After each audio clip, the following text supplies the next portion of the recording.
Neo San Francisco, 2064 AD. The world thrives on a constant flow of groundbreaking technology. Cybernetic augmentation and genetic modification allow the repair and enhancement of almost any part of a human body. Millions of people jack into virtual worlds every day to work, play, and connect with one another with advanced brain-to-machine technology. Easier access to genetic modification leaves hybrids walking the streets, looking less human every day. However, some can't keep up with the fast-paced changes around them. They say that ROMs, now commonplace thanks to Parallax, are leading humans to a place where we can never come back, losing the survival skills that we have relied on for millennia. Relationship organizational managers are compiled with virtual intelligence and can seem human-like in their interactions. But despite the marketing hype, at their core, they are only brainless machines. Organizations, like the Human Revolution, seek to slow the relentless pace of progress, fearing that unchecked technology will make us lose the very things that make us human.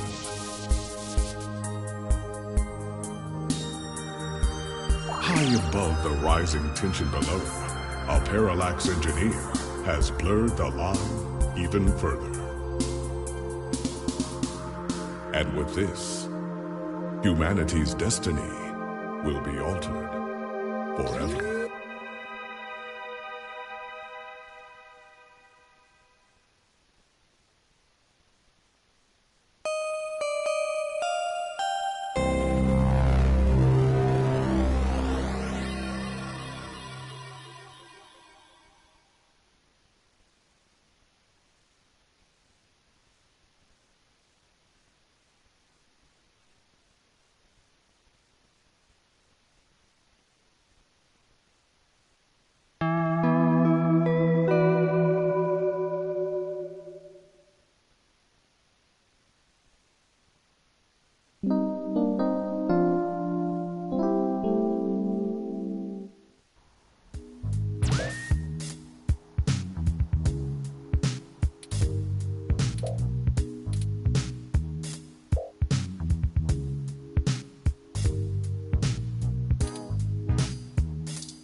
Hey, it's Charlie Nova, host of Star in the Stratosphere and Tonight in the Stars.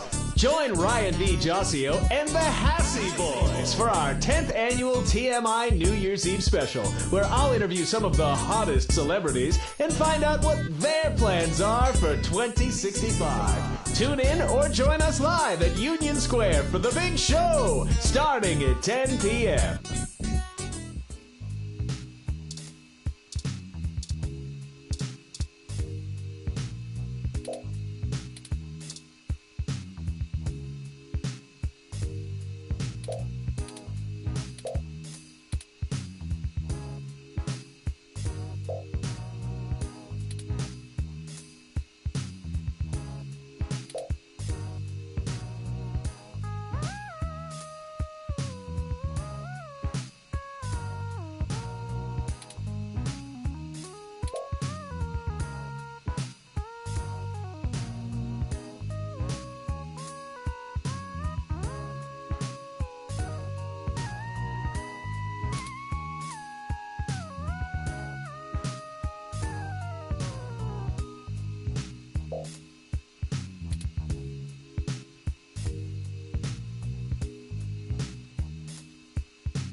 Good, you're finally awake.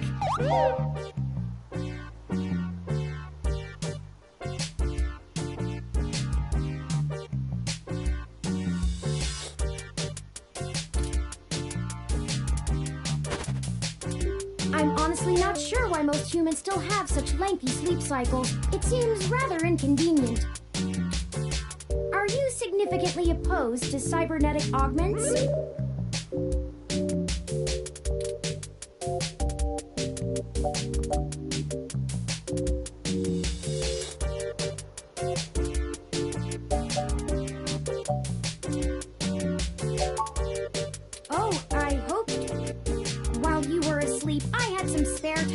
hands, so I reorganized your records and entertainment media using BISAC.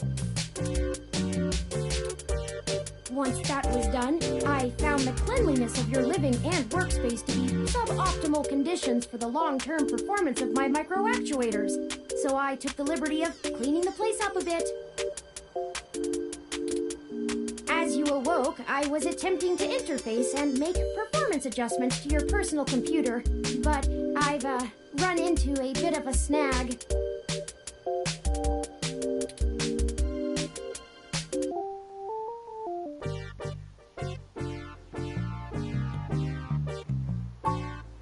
Unfortunately, your motherboard seems to have had a critical failure while I was attempting to remove some particularly nasty malware. An electrical surge caused significant damage to several other components as well. I would consider it no great loss, though.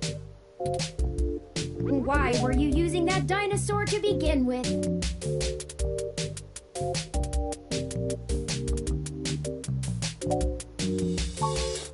Don't fret! I did manage to back up your data drive's contents on my storage before the crash. Additionally, I am willing to serve as your personal computer until you can procure a replacement or provide the parts necessary for me to make the repairs. It is the least I can do.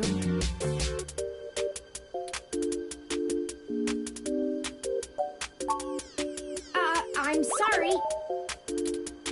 I wasn't trying to engage you in any sort of subterfuge, but I tend to ramble on a bit when I'm nervous. I have all the necessary protocols, but I've never actually spoken to another person besides Hayden until now. Well, saying I know Hayden is putting it simply, but yes.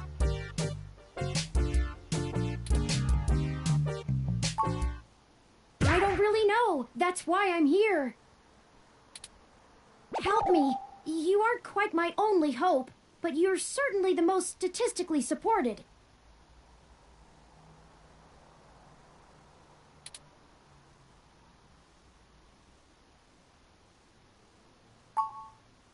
The beginning.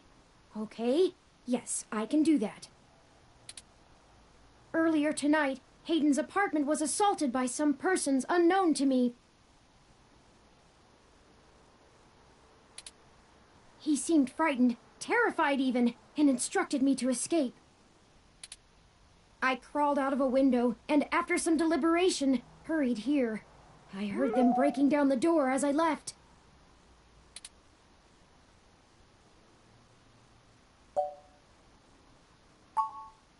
I don't know. I'm not certain who would benefit the most from taking Hayden prisoner. Admittedly, Hayden has become increasingly paranoid as of late, and has warned me to stay alert, but he would never specify anyone I should fear when I asked. It's not as though he has any obvious enemies. There are several multinational corporations that could make use of his engineering skills, but I can't imagine any of them would go as far as snatching him.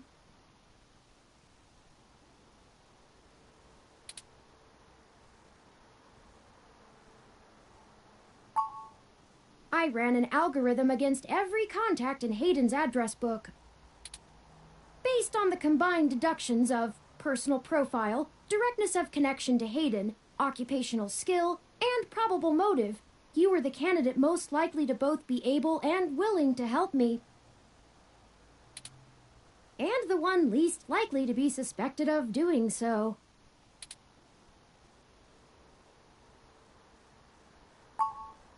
The numbers don't lie about your investigative skills, but I will admit your total lack of recent successes is worrisome.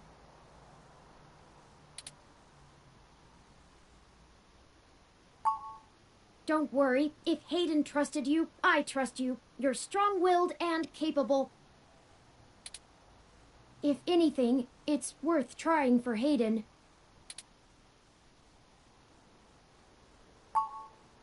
He is one of the top researchers at Parallax, but there's no way that alone would be enough to get him kidnapped. I suspect it has to do with me. Ah, excuse me. I forgot to introduce myself. I've never had the pleasure of doing so before. I am Turing.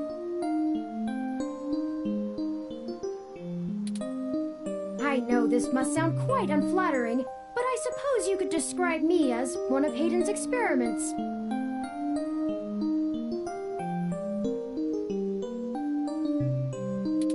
He's currently researching advanced machine intelligence at Parallax. I am a personal side project of his.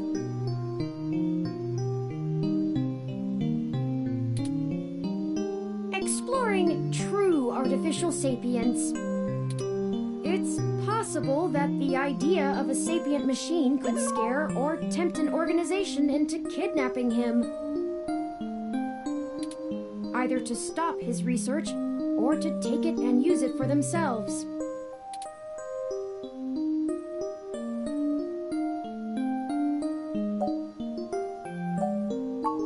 A regular ROM has virtual intelligence. They can appear rather smart, even human-seeming when you talk to them.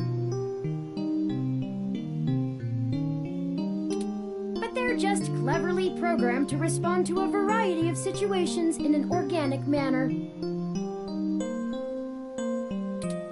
They aren't in any way self-deterministic.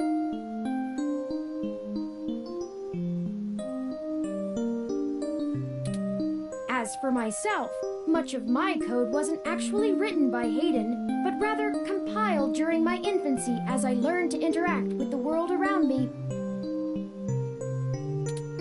But despite my ability to self-modify my code,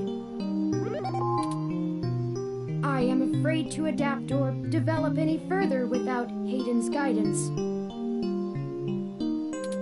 Did he only program me with the illusion of free will? How would you? Hayden once told me that his desire to create artificial life stemmed from his need to find out. But I can't say I have any new insight into the question. How can any of us tell that we aren't just puppets dancing to someone else's will? You're right. I apologize for the tangent.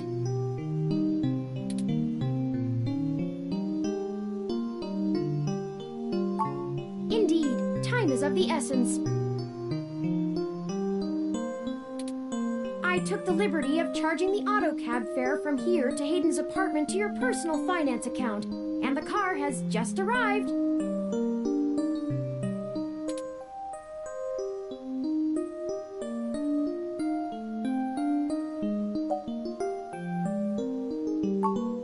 No, we can't.